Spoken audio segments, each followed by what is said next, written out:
Office या ठिकाणी आदरणीय अण्णासाहेबांच्या नेतृत्वाखाली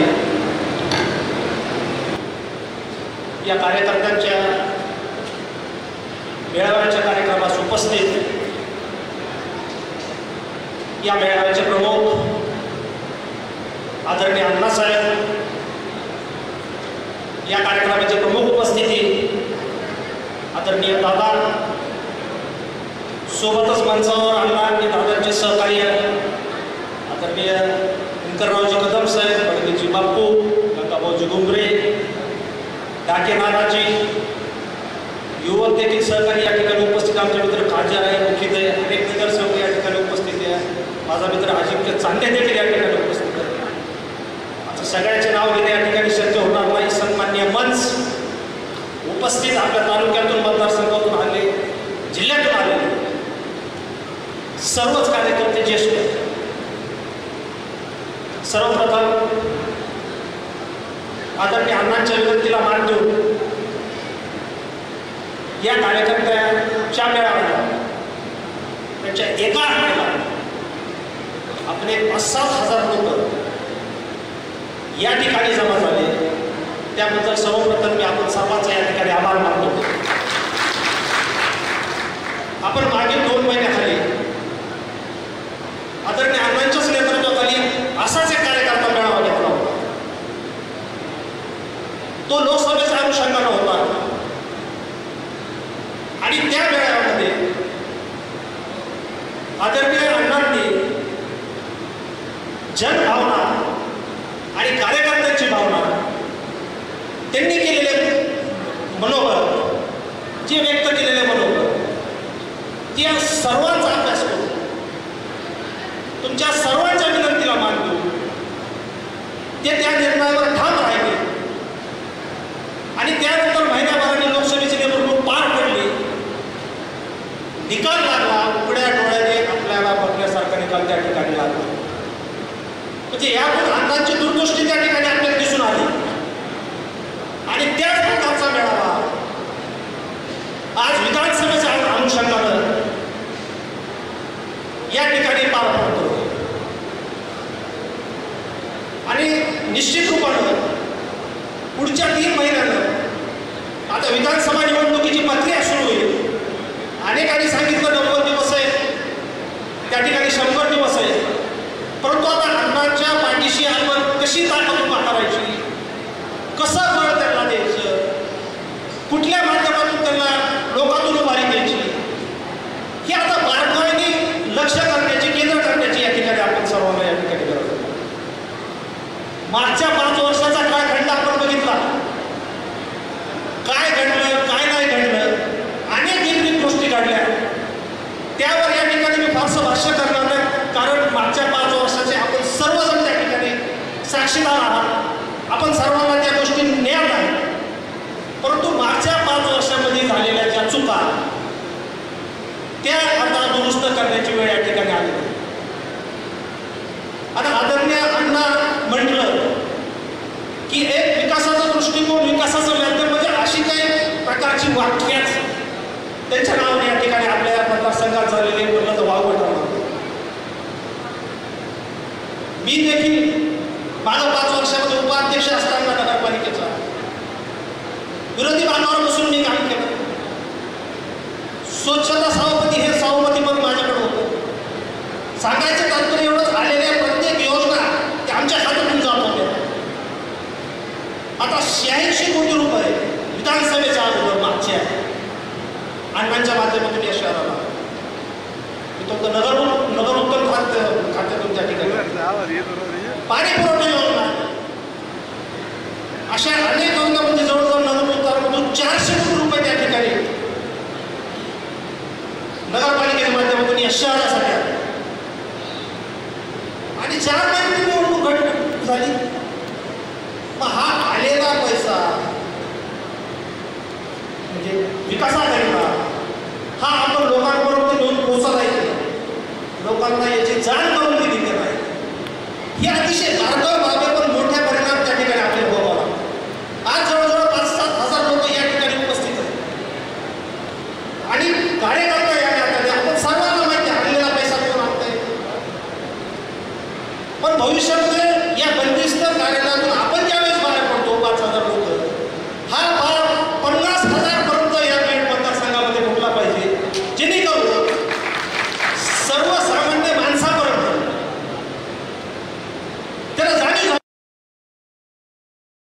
पैसा कोण आणते, विकासाकरिता कोण आणते, परिवर्तन काय झाल्यावर त्या ठिकाणी आपल्याला होईल.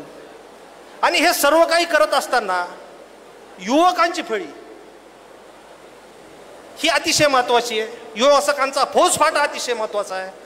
आणि येणाऱ्या विधानसभेमध्ये निश्चितपणे हा निर्णायक ठरेल असं या ठिकाणी माझं वैयक्तिक मत आहे. मी फारसा वेळ या ठिकाणी घेणार नाही. अनेक गोष्टी बोलण्याच्या बाकी आहेत. अण्णांचा विकासाचा पाढा जर वाचवायचा राहिला तर बराच वेळ त्यामध्ये त्या ठिकाणी निघून जाईल. परंतु येणाऱ्या विधानसभेला आता प्रश्न राहिला पक्षाचा. गंगाभाऊंनी सांगितलं, अनेकांनी सांगितलं की पक्ष अण्णा कुठला निवडतील हा त्यांचा प्रश्न आहे.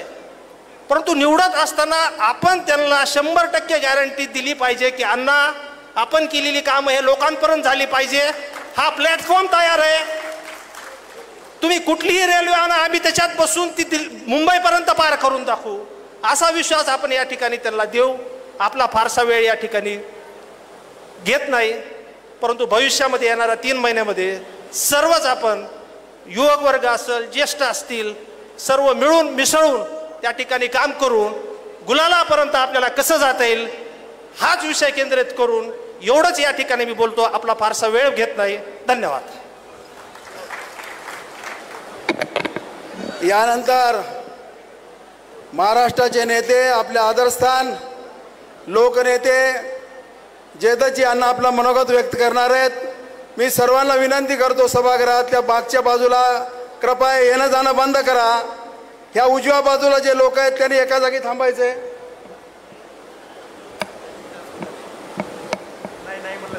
नको नको. यानंतर माननीय जयदत्तजी यांना क्षीरसागर यांना विनंती करतो की त्यांनी आपलं सविस्तर मनोगत व्यक्त करावं.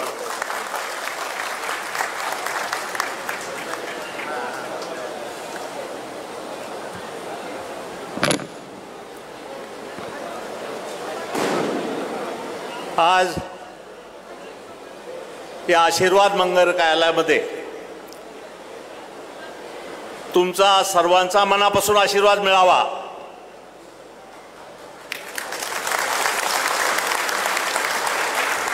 याकरता आयोजित केलेल्या कार्यकर्ता मेळाव्यामध्ये माझ्या परिवारातले सर्व कौटुंबिक सदस्य रवी, विजू, रोहित, हेमंत आणि माझ्या विस्तारित परिवारातले सर्व सदस्य, हे कुटुंबाचं झालं. हा परिवार आहे, माझा विस्तारित परिवार आहे. कारण मी कधी कुठल्या जातीच्या धर्माला समोर ठेवून गेल्या 50 वर्षामध्ये कुठली गोष्ट साधायचा कधी प्रयत्न केला नाही.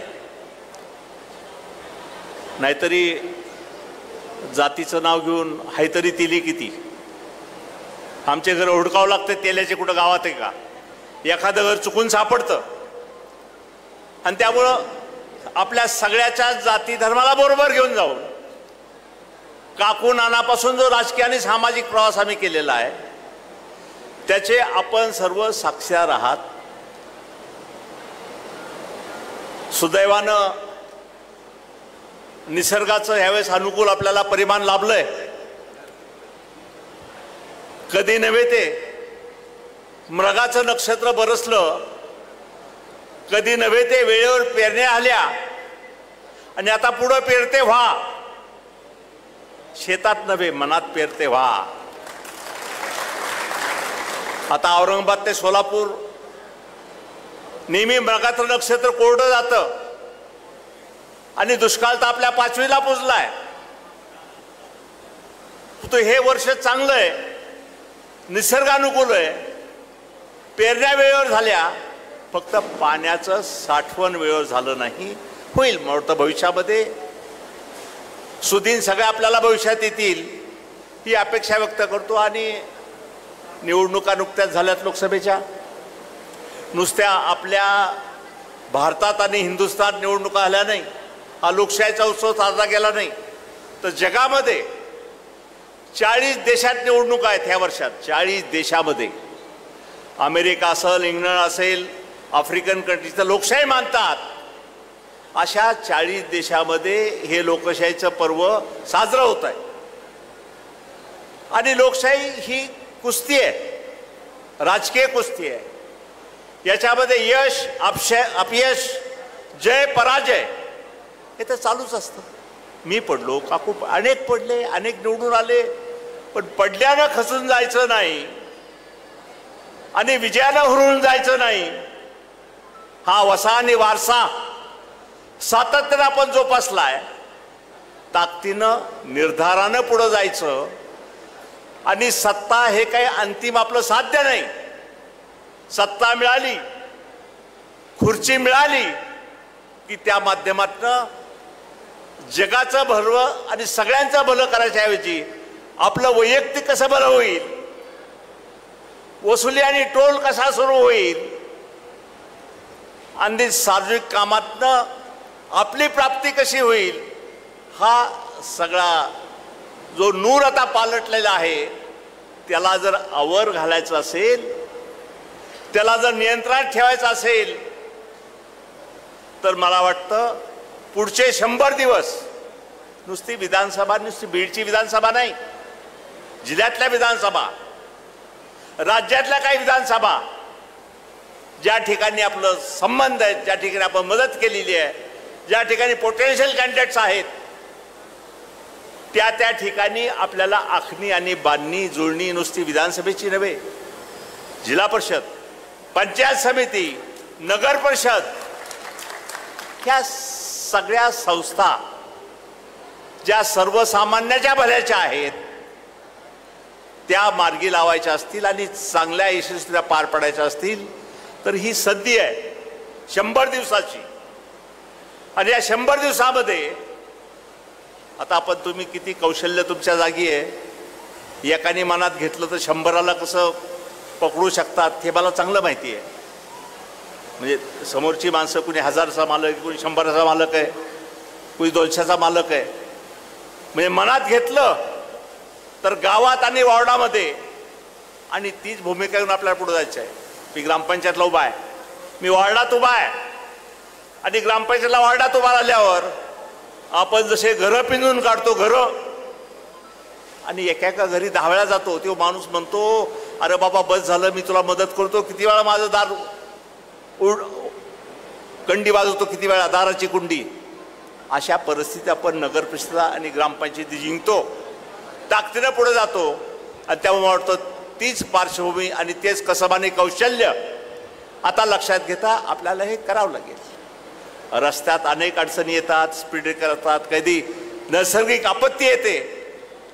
कोरोनासारखी नैसर्गिक आपत्ती आली, त्याच्यामध्ये पराधीन आहे पुत्र जगती मानवाचा.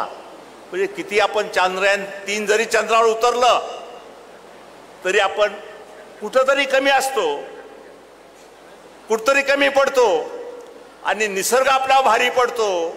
हे कोरोनामध्ये आपण पाहिलं. पण अशा आपत्तीच्या वेळेस, अशा नैसर्गिक आपत्तीच्या वेळेस कोण आपल्या मदतीला आलं, कोण दारात गेलं, कुणी ॲम्ब्युलन्स फिरवल्या. आता शिवाजी इथं बसलाय जाधव, किती वेळा ॲम्ब्युलन्स त्याच्या गेल्या, किती वेळा पोहोचवल्या. मुसलमान लोकांना अंत्यविधी करण्याकरता त्यांची जमीन नव्हती तकिया मस्जिदमध्ये, एवढ्या डेड बॉडी यायच्या, एवढ्या डेड बॉडी यायच्या कोरोनामध्ये. आणि त्यावेळेस आपण तकिया मस्जिदमध्ये 2 एकर जमीन त्याला मोफत उपलब्ध करून दिली. दर्गा वाढवावा, कब्रस्थान, दफनस्थान वाढवावं. म्हणजे धर्मान जातीचं नाव बोलत नाही, परंतु शेवटी प्रत्येकाला सुखानं जीवन जगण्याचा अधिकार आहे. पण अंत्यकाळी त्यांना निरोप देताना त्यांनाही सर्व आप्तेजनाला, आपल्या मित्रपरिवाराला, कुटुंबाला त्या ठिकाणी उपस्थित राहावा यावं, यासाठी अनेक गोष्टी केल्या. कोरोनामध्ये आपण होमिओपॅथीचं औषध वाटलं, दारोदार जाऊन किराणा वाटला, घरोघरी मदत केली. आणि मला तर आठवतं, मी 4-5 नावं घेतले तर अतिशक्ती होणार नाही. वाघेच्या दाडातनं ती, आता शेळके सामनापूरचा आहे का इथं, हा हे शेळके, कल्याण खांडे आपल्या आणि इंगळे, हे कल्याण आणि ते इंगळे, अहो हे जायच्या बेतात होते. तिथून मला दररोज फोन करायचे, आम्ही चाललो आता अर्बनवर, तुम्ही जात नाहीत, रेमडिसिवीर किती पाहिजे ते देतो आणून, पण तुम्ही मन खचू देऊ नका, मनाने खचू नका. अर्धे माणसं मनाने खचून गेले, कोरोनात जे गेले घाबरून गेले, परंतु त्यावेळेस मनाची उभारी आणि धीर द्यायला आपला माणूस लागतो. आणि मला आनंद या गोष्टीचा की आपण खारीचा वाटा ह्या सगळ्या प्रक्रियेत उचलला. म्हणजे नैसर्गिक आपत्ती असेल, विकासाच्या योजना असतील, त्या अनेक विकासाच्या योजना म्हणजे ज्याची नावं घेतली तर अर्धा एक तास जाईल पुन्हा आपला. पहिल्यापासून जर पाडा वाचला, नुसतं मतदारसंघा नव्हे, या डोंगरात, वडवणीच्या दारूच्या डोंगरात काही नेत्याबरोबर मी हेलिकॉप्टरने जात होतो, आणि ज्यावेळेस वरनं हेलिकॉप्टर गेलं दारूच्या रस्त्याने, त्यावेळेस त्यांनी खाली बघितलं, अरे म्हणजे एवढ्या पाण्याचं साठवण कसं काय आलं, सगळं हिरवंच दिसतं इथं. म्हणलं हा डोंगर होता अख्खा, दारूचा अख्खा डोंगर होता, त्याच्यामध्ये 7 मोठे साठवण तलाव आणि त्याच्यावर ऊस आणि हातातला कोयता कायमचा घालवायचा आणि कोयतेदाराला ऊस बागायतदार करायचं काम. हे आपण खारीचा वाटा उचलून केलं, हे त्यावेळेस लक्षात येतं. आणि मला वाटतं हे अनेक पिढ्या करताय, एका पिढी करता नाही. हे काळ्याची तहान भागवायची असेल तर एका पिढी करता हे काम नाही. आणि यामुळे मी सांगतो प्रकर्षण या ठिकाणी की समुद्राचं वाहतं पाणी अप्पर वैतरणा म्हणून प्रकल्प आहे कोकणात, आणि अप्पर वैतरणातून पाणी उचलून इगतपुरी जवळ आणायचं आणि इगतपुरी जवळ आणून उताराने हे पाणी जायकवाडीत टाकायचा. हा महत्वाचा प्रकल्प गेल्या 5 वर्षात मी सत्तेत असताना मार्गी लावला. किंबहुना आमच्या मंत्रिमंडळाचे काही सहकारी पश्चिम महाराष्ट्रातले ह्यांनी त्यावेळेस माझ्यावर टीका टिप्पणी केली की काय घेऊन बसला, म्हणजे कुठून पाणी येणार आणि कसं, आम्ही कसं येऊ देणार पाणी वरनं खाली, आमचा हक्क आहे पाण्यावर. मी म्हणलं नाही, जायकवाडी 65% भरल, त्याच्याच वर पाणी तुम्ही पाटाला फिरू शकता, नाही तर पाणी फिरू शकत नाही. यावर अनेक वाद झाले, पण शेवटी मराठवाड्याची तहान, कृष्णा खोऱ्यातून पाणी आणणं, इकडनं जामखेड आष्टी आणि वरच्या भागात फिरवणं, आणि समुद्राचं वाहून जाणारं पाणी 100 TMC पाणी, 100 म्हणजे जायकवाडीची जेवढी क्षमता आहे तेवढं पाणी समुद्राचं वाहून जाणारं, कुणाच्या हक्काचं नाही, कुणाच्या वाटा मागत नाही आपण, जे समुद्राला मिळणारं पाणी आहे. तुम्हाला वाटत असेल हे काय स्वप्न आहे, काय सांगतात, कसं होणार आहे. 22,000 कोटी रुपयाचा हा प्रकल्प, त्याला तत्वता मान्यता मी मंत्रिमंडळात असताना राज्य सरकारकडनं घेतली, सर्वेक्षण झालं, त्याला अंतिम मान्यता मिळाली. आणि मग असे प्रकल्प ताकदीनं राबवायचे असतील, ठीक आहे, एखादी नोकरी, एखाद्या गावात शिक्षणाचा प्रश्न असेल, आरोग्याचा प्रश्न असला, आपण केले. इथं 300 खाटाचा दवाखाना नवीन घेतला, बांधलाय आपण सिव्हिल हॉस्पिटल बाजूला, पण तो हे होणं शक्य. अहो ही दवाखान्याची जमीन, जे 300 खाटाचं हॉस्पिटल आता बांधलं जात आहे, ती जमीन मिळायला मला 1.5 वर्ष लागले. कमीत कमी 10 मीटिंग गृह खात्याच्या खालपासून वरपर्यंत. एखादं ग्रामपंचायत कार्यालय बांधायचं असेल तर सरपंचाला वर्षभर येण्या द्याव्या लागतात, येण्या. आणि एवढे मोठाले काम उरकायचे असतील, त्याला अंजाम द्यायचा असेल किंवा त्याला प्रत्यक्षात राबवायचं असेल तर एका दिवसाचं कष्ट आणि परिश्रम नसतं, अनेक दिवसाची किंवा अनेक महिन्याची त्याच्याकरता मशागत करावी लागते आणि मगच पेरणी शक्य होते. हे विस्तारानं म्हणजे अनेक आता कामं जर तुमच्या नॅशनल हायवेपासून औरंगाबाद उस्मानाबाद नॅशनल हायवे जो आपण केला आणि ज्याच्यामुळं आता माणसं औरंगाबादला हायकोर्टाच्या किंवा कामाला जायचे असतील, अगोदर मुक्कामी जायचे औरंगाबादला, उद्या काम आहे आज मुक्कामी जायचं, आता सकाळी 10 वाजता जातात, 4 वाजेपर्यंत काम उरकून बीडला मुक्कामी येतं, आपल्या घरी आपल्या घरात. हे आपोआप होत नाही, याच्याकरता नियोजन लागतं, याच्याकरता पैशाची उपलब्ध, याच्याकरता बॅकअप लागतो. आणि बॅकअप आकाशातून पडत नाही, हा प्रयत्नाच्या माध्यमातूनच होऊ शकतं. त्या आपलं कोर्टाची बिल्डिंग असेल, कलेक्टर ऑफिसची बिल्डिंग असेल, DSP ऑफिसची बिल्डिंग असेल, संभाजी महाराजांचं क्रीडांगण असेल, स्टेडियम असेल, अनेक गोष्टी या ठिकाणी सांगतायत. MSEBीचे अनेक प्रकल्प असतील, आता बघा गेल्या 5 वर्षात अपवादानं कुठं झालंय का आठवण का ना साठवण तलाव एखादा अंजनोचे आपण प्रयत्न करून 33 किमी केलं, एकही 33 किमी झालं नाही, एकही प्रकल्प झाला नाही. चालू काय योजना काय चालू आहेत. आणि मला वाटतं की सोपं झालंय. जातीपातीचं धर्माचं राजकारण घेतलं, नावं घेतले की आपोआप थोडंसं जमतं, दुगदुगी येते आणि पुढं जायला मिळतं. हे चित्र आपण पाहतो. आणि त्यामुळं मला वाटतं की मला विस्तारानं बोलायला माझ्याकडं कामाचं मी मुद्दाम यादी काढून ठेवली. किती किती TTC केलेत, कुठं आपण हायस्कूलच्या बिल्डिंग बांधल्यात, कुठं तलाव केलेत, किती लोकांना नोकऱ्या दिल्यात, किती लोकांना शिक्षणाच्या सोयी केल्यात. म्हणजे अनेक योजना आपण केल्या आहेत. अनेक योजना भविष्यात आपल्याला करायच्या आहेत, त्याला आकार द्यायचा आहे, त्याला रूप द्यायचं आहे. परंतु एकच गोष्ट आता बोरखेड भागात जे आता पवन चक्क्या व्हायल्यात, आलं का कुणी बोरखेडचं साठे कुणी आलेत का?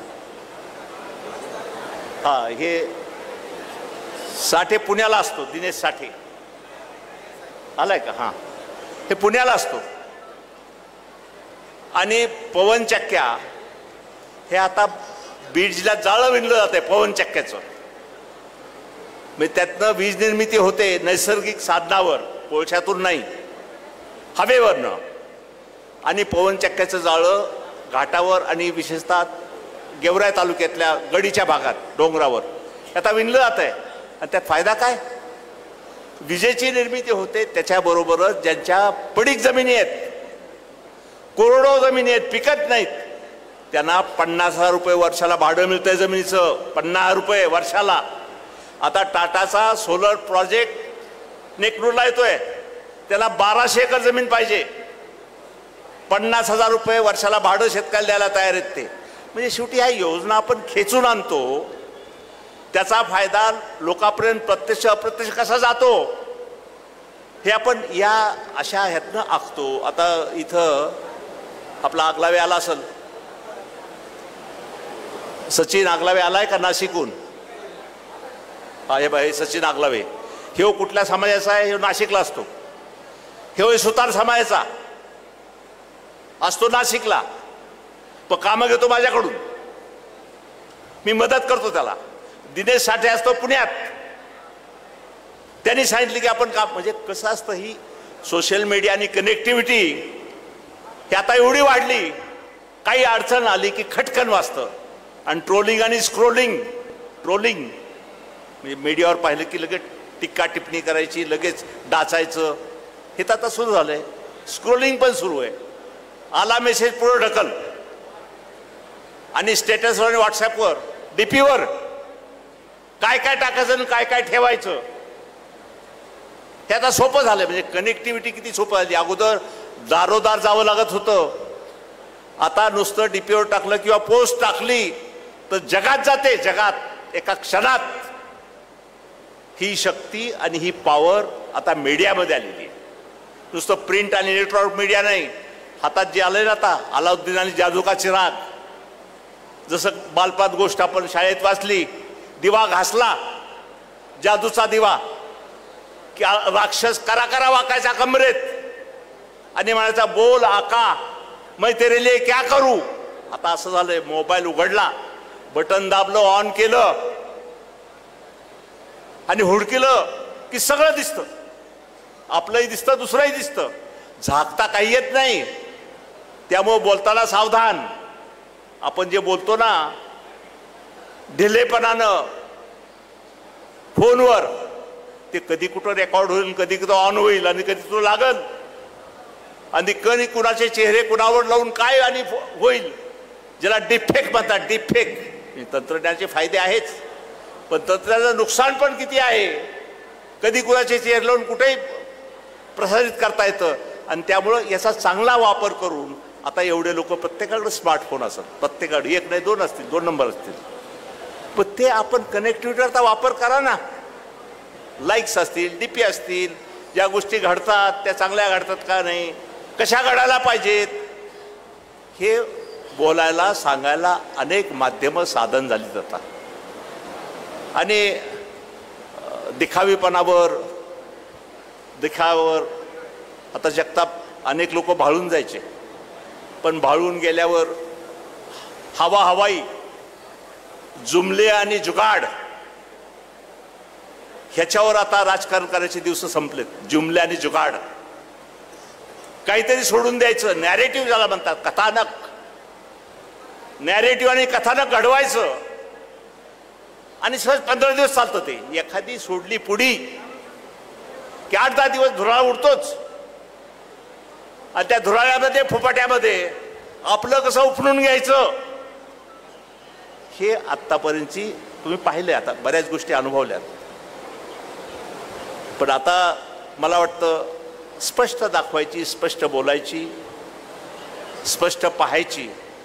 उघडा डोळ्याने बघा नीट काय दिसतं समोर हे बघायची, सांगायची आता वेळ आलेली आहे. निर्णायक वेळ आलेली आहे आणि ह्या निर्णायक वेळेमध्ये सगळ्यांनी आपले मन झटकून किंतु परंतु बाजूला ठेवून बरोबर राहायचं. तुम्ही आता शब्द दिला. अनेक आमच्या सहकार्यांनी या ठिकाणी मोकळं भाष्य केलंय. आता मी रविला परवा बोललो तेव्हा मी पण येतो, मी पण थांब, मला बोलायचं तर बोल.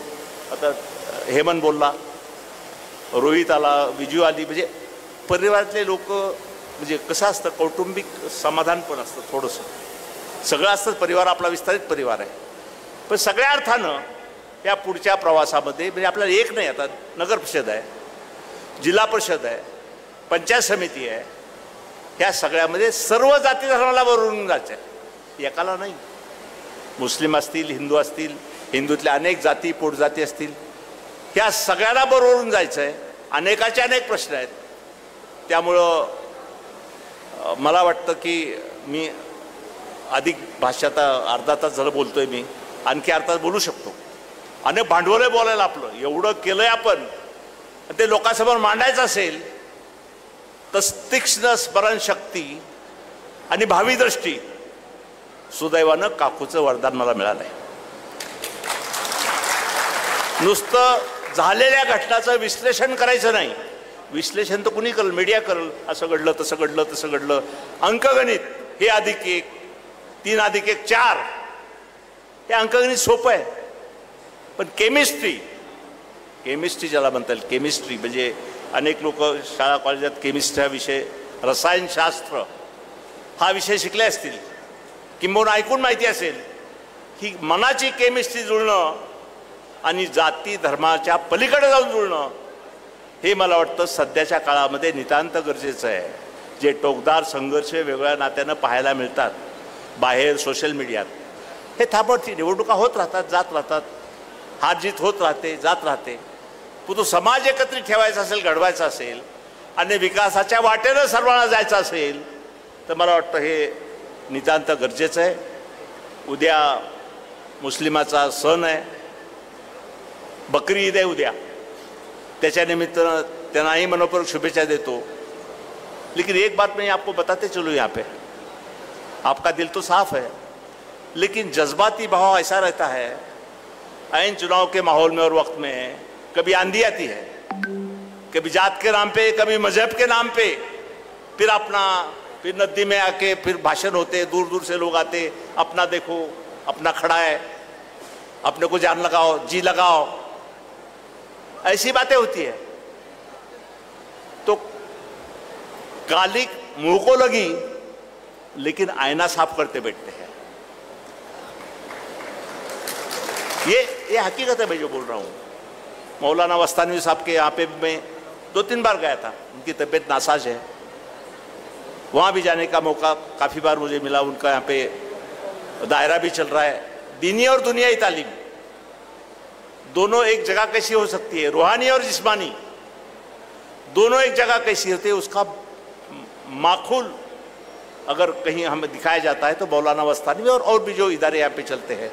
तो मैं आपको भी बोलता हूँ कि जज्बात के बहाव में आके कोई बहुमत, अभी आप लोग तो काफ़ी साथ में मी बैठका घेतल्या, मिटिंगा घेतल्या, सगळे भेटतात, मला सगळ्या जाती धर्माचे लोक भेटतात. पण शेवटी कसोटीची वेळ महत्त्वाची असती. घडी गेली तर पिढी जाती, घडी गेली तर पिढी जाती.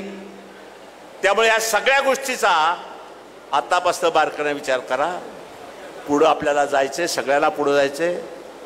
आणि हे जाण्याकरता तुमची सर्वांची साथ, जसं आता अनेक वक्त्यांनी या ठिकाणी सांगितलं, तशी साथ आपण देणार आहेत का? पुढं जावायचं का हे मला सांगा तुम्ही. कारण तुमच्या साथीशिवाय, तुमच्या होकाराशिवाय पुढचं पाऊल कुठलंही, आता जे कुठं आता कसं खिचडी होईल मिळणार ती, अगोदर तर खिचडी आहे, आणखी खिचडा कसा होईल महिन्या 2 महिन्यामध्ये त्या मिळेल सांगता येत नाही तुम्हाला. मला वरचा पण तुम्ही सांगू शकणार नाही की काय खिचडा होईल आणखी.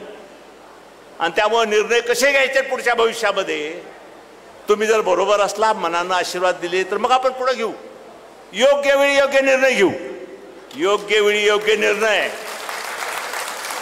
आणि मला वाटतं ह्या सगळ्या प्रक्रियेला, ह्या टप्प्याला आपली सर्वांची मनातून साथ मिळेल हा विश्वास आहे. शेवटी माणसाचं मोठेपण हे सत्तेतून येत नाही. पद, प्रतिष्ठा, संपत्ती ही वारशानं मिळते, अपघातानं मिळते, दोन्ही मार्गाने मिळते. परंतु ज्या स्थानावर आपण बसलो तिथनं सेवाभाव दिसायला पाहिजे. मेवा भाव नको.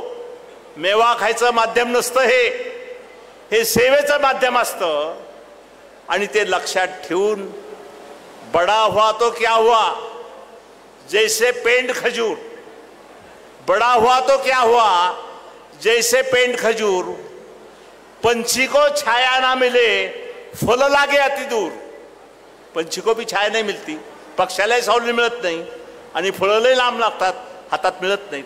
ही अशी परिस्थिती सत्तेच्या, पदाची आणि दर्जाची असते. त्यामुळं सगळ्याची भान आणि जाण ठेवून पुढचा प्रवास आपल्या सर्वांच्या विश्वासात घेऊन करू. धन्यवाद.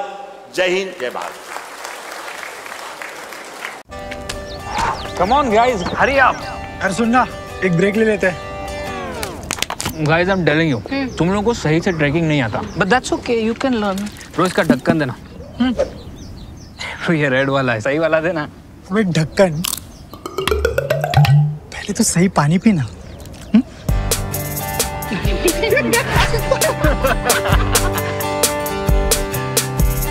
Manikchand Oxyrich, proudly Indian.